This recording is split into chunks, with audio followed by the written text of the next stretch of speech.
Belau, my island, paradise of the sea.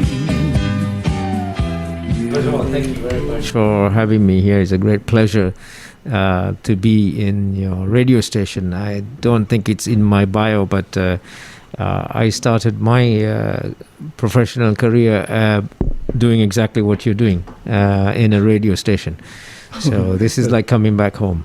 Okay, that's good. Maralungin at aso ni Mutulong kadamaran ngal tangatal sa elo banggetal el alsil sangkal Mr. Sanaka Samarasinha ang ka UN Resident Coordinator ka tirgelome sa igal Rokuil Island ra Pacific United Nation ol ngasew mukukwaya totul wasang wayal Sharon sa kumargit al sel Belau ang ka Mr. Samarasinha at Rogil Pacific mang Batokal Island lomes lomteera United Nations ang malungil larung ngartial direk lokong wasew alela Urerel ang malmleway kaul Urerel radio station. You were a broadcaster? I was a broadcaster in Sri Lanka. I was a broadcaster in the US and now I'm broadcasting from Palau. So, did you do news and yes, talk shows, interviews? The whole range, from news to talk shows. I was even at one point a country and western DJ. So it's a bit diverse. Welcome to Palau Wave Radio. Thank you. Malukong malungil larungul and diway feel at home at the station. That's very nice. Thank you. So, can you tell us some of the work that you do in Palau? So the UN in Palau, I think a lot of your listeners are probably very familiar with my colleague Sharon Sakuma, who's here in the office and has been the coordinator for the UN's work here for many years. My office, that is based out of Fiji, covers the UN's work in 10 different countries across the Pacific. And this is my third visit in the last 3 years here. Unfortunately, I couldn't visit here in the last 18 months since the pandemic broke out. Otherwise, it would have probably been my 33rd visit, not just my third visit. I have certainly been very, very impressed by your beautiful country and your wonderful people. As far as the UN's work is concerned, we have a whole range of different UN agencies that have been supporting Palau in a number of different ways. When it comes to working with kids, for example, UNICEF has been doing quite a bit of work here with students, with the Ministry of Education, also dealing with water, access to water, sanitation. IOM, the International Organization for Migration, has been here for quite some time. I'm very pleased to see as well that one of my former colleagues from IOM is now the Minister of Education. Correct. And Dale, I've just had a chance to catch up with him a few days ago. I met him, of course, my first visit some years back. And one of the things he did was to take me to show me the school that he went to as a young boy, and IOM had done a project there to provide access to clean water. So IOM has been doing other things as well related to responding, for example, after a disaster. The World Food Program recently, when you had your typhoon, helped to bring in relief supplies. We organized a plane that came in here. UNDP has a significant amount of work that is doing here also in helping manage and respond to disasters.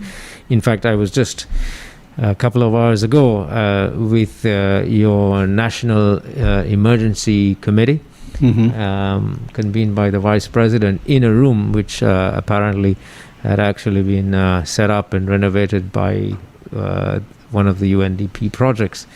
There is a small grants project that is being also managed out of the UNDP offices here. I understand at this point about $3 million are being handed out to some 18 organizations. most of them grants around $50,000 to small organizations to do a range of things, mostly related to conservation, protecting the environment. There is significant work that is being undertaken around fruit flies. So there's a big issue, as you know, well here. And then we also have the World Health Organization. One of the reasons why the Pacific was able to, and Palau in particular, prevent COVID-19 from taking a toll that it has around the world is because you took quick action.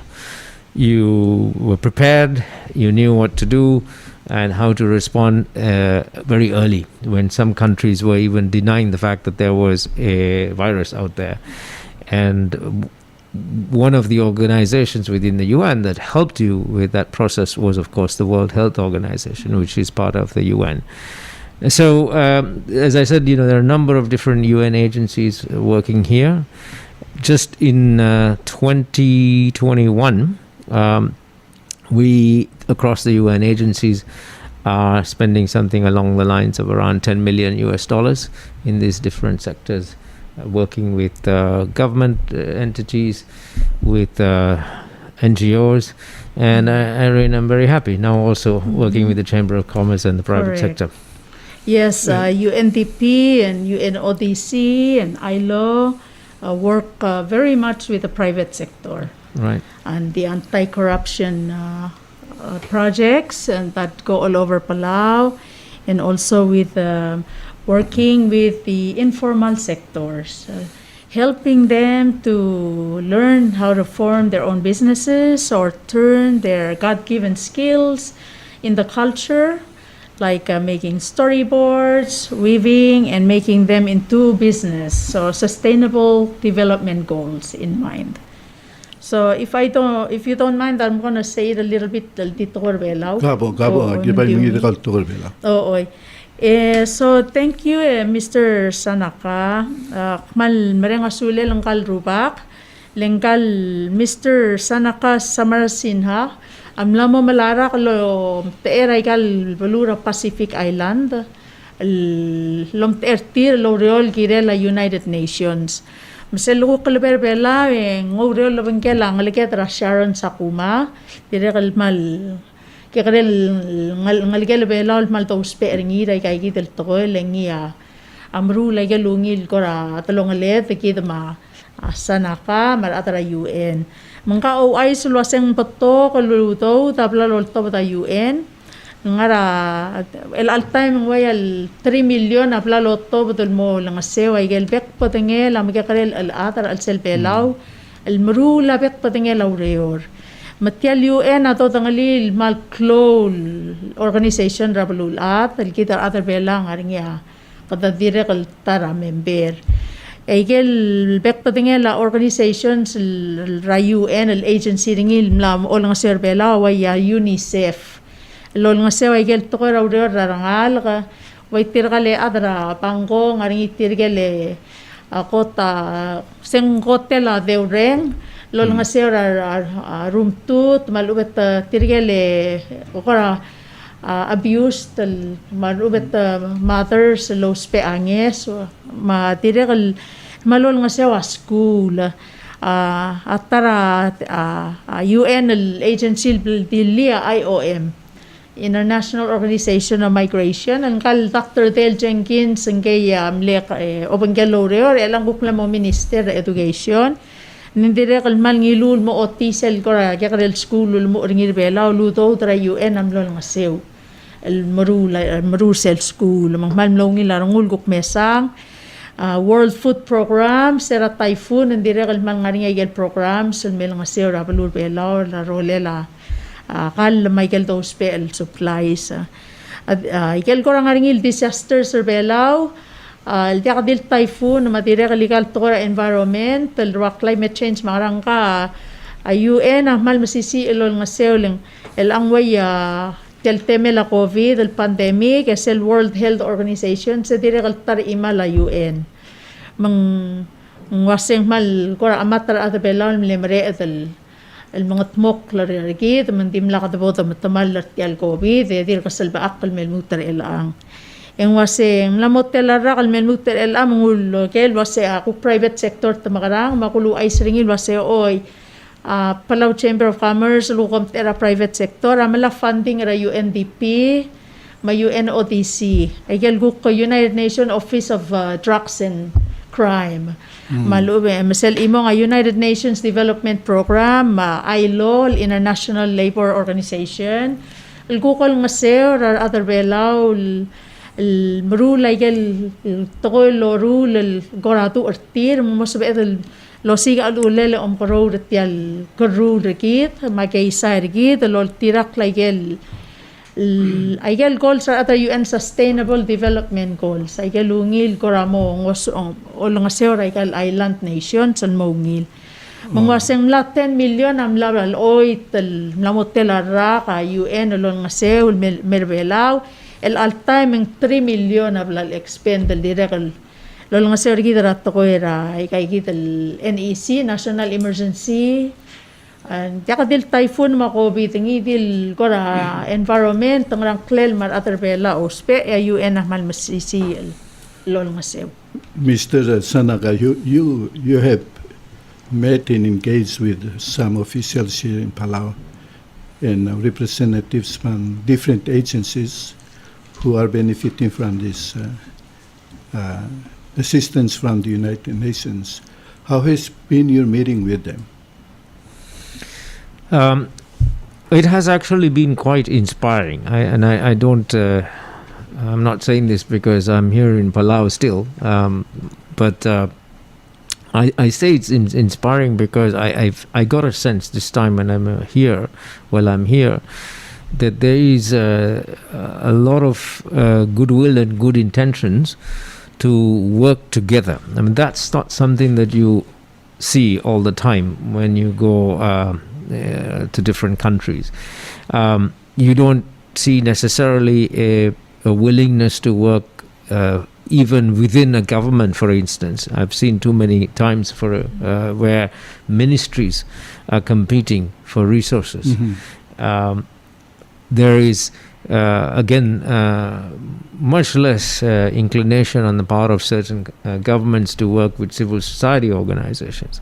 And Irene, as we were discussing, it's refreshing now to see also that there is an engagement between government and the private sector, primarily through the Chamber of Commerce. And I think it helps to some extent that you have people in government who are now coming from different backgrounds, some from the private sector, some from even the UN, as we spoke about, some from civil society, etc. So I had a sense, Salvador, that there is a spirit, at least for now, and let's hope that will continue, of collaboration. And we know that these development challenges that we are facing, whether we are talking about food security or climate change or oceans, or you're talking about disaster response, you're talking about nutrition and NCDs, all of these problems need us to work together. And I think COVID-19 has shown us, first of all, how fragile we are. And the fact that even Palau, if it's far away from everybody else, is not disconnected from the rest of the world. We have to work together, whether we are talking about dealing with the problems, mitigating the impact of those problems. And so, yes, you managed to keep COVID out, but everybody else got COVID, so they can't come here, right? And you are dependent on tourists. Correct. And now you're able to consider reopening your borders and having people come because you got vaccines. Well, the vaccines can come from Palau. They came from elsewhere. And I think it just shows us that we can deal with any problem that we face if we work together. So that was one of the things that I take away from this visit, is a willingness on the part of everyone to actually work together. I hope that continues. Thank you very much. I know we're running out of time. You have your next meeting in the next 15 minutes. But there is this joint steering committee that has been established by Palau partners. Can you explain the objectives of that committee and why it is important? So that is in some ways a manifestation, I think, of the spirit of collaboration that I was talking about. The Joint Steering Committee is something that's convened between the United Nations and Palau. It's co-chaired by myself as a UN resident coordinator and the Minister of State of the government of Palau. It includes all of the ministers and the Vice President on the government side. It includes the UN heads of agencies from a number of different agencies that I've mentioned before. It also includes NGO representatives, very importantly, representatives from Bango, representatives from the organization of people with disabilities, and Irene, you're there as a representative of the Chamber of Commerce. Private sector. The private sector. So now, what is the purpose? The purpose of this Joint Steering Committee, first and foremost, is to make sure that the assistance that comes to Palau from the UN system is used in the right way. So it is really one that guides how the UN's resources is going to be used here in the right way, meaning it's aligned with your national priorities.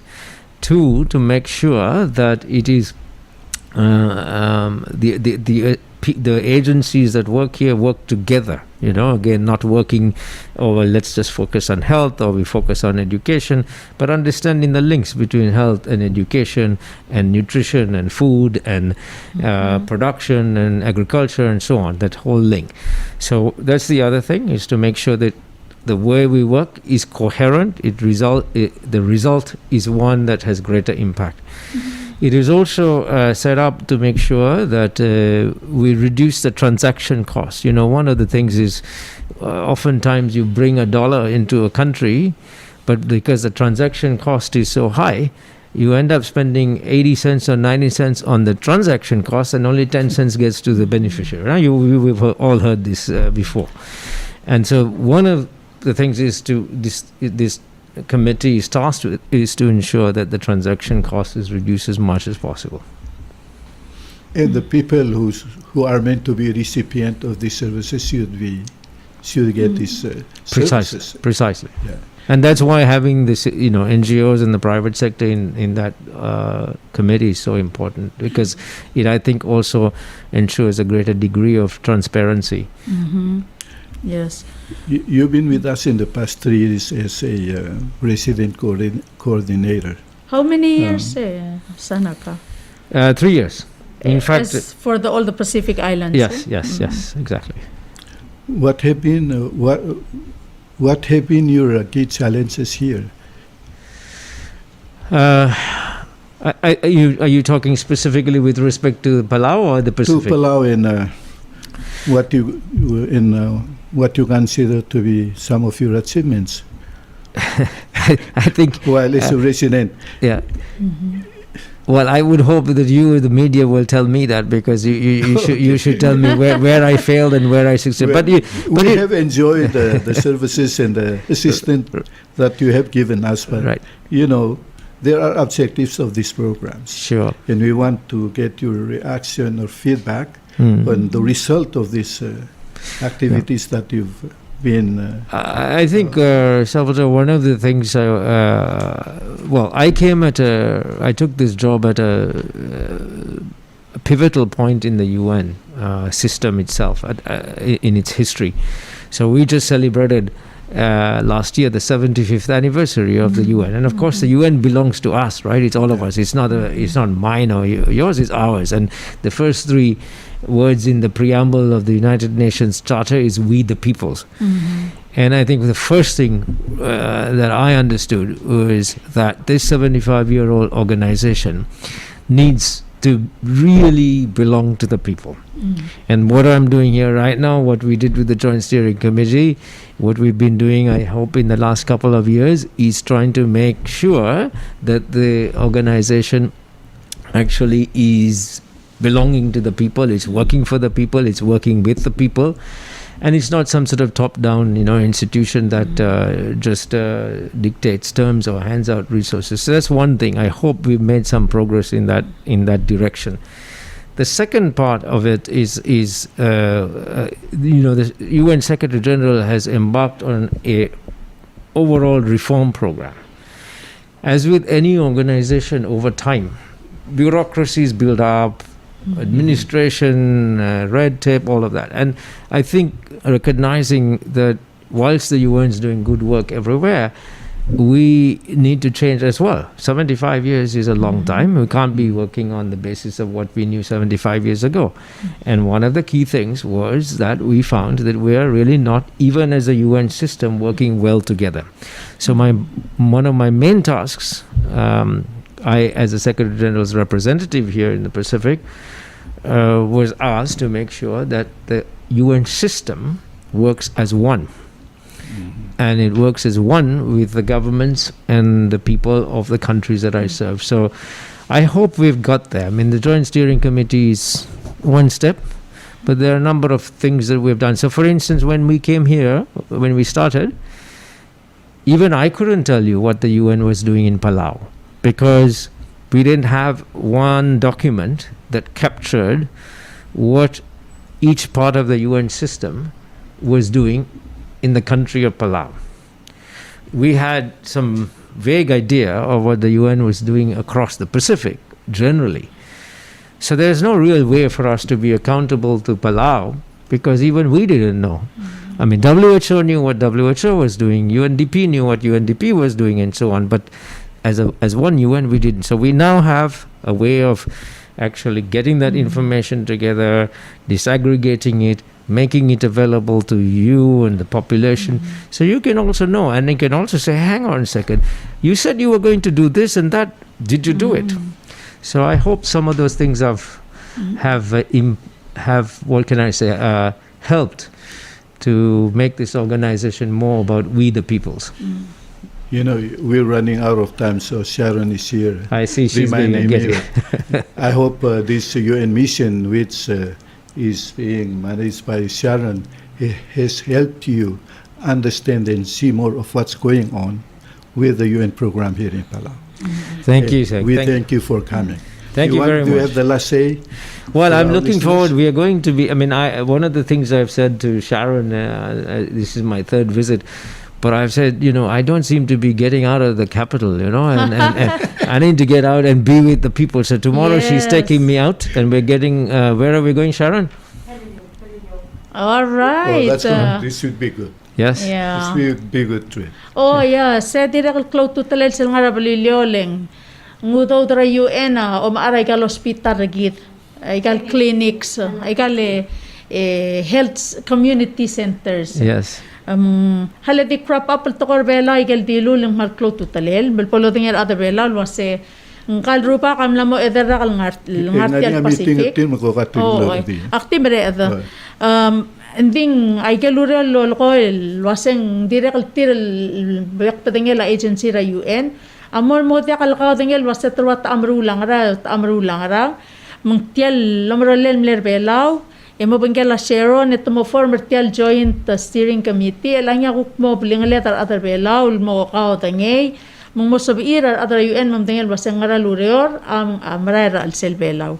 Matamora paliliora Friday el algok mo mesaigel clinics. Mladi sa igi ko nga ko mal masaulal. Thank you very much, Mr. Sanaka.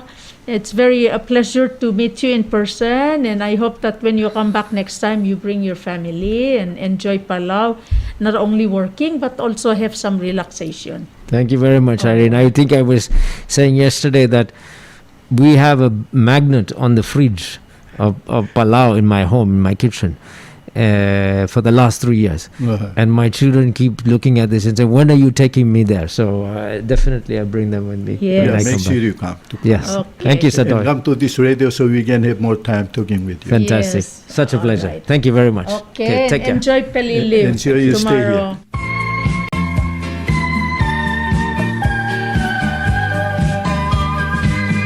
Belau, my island, paradise of the sea. beautiful people, so strong and free.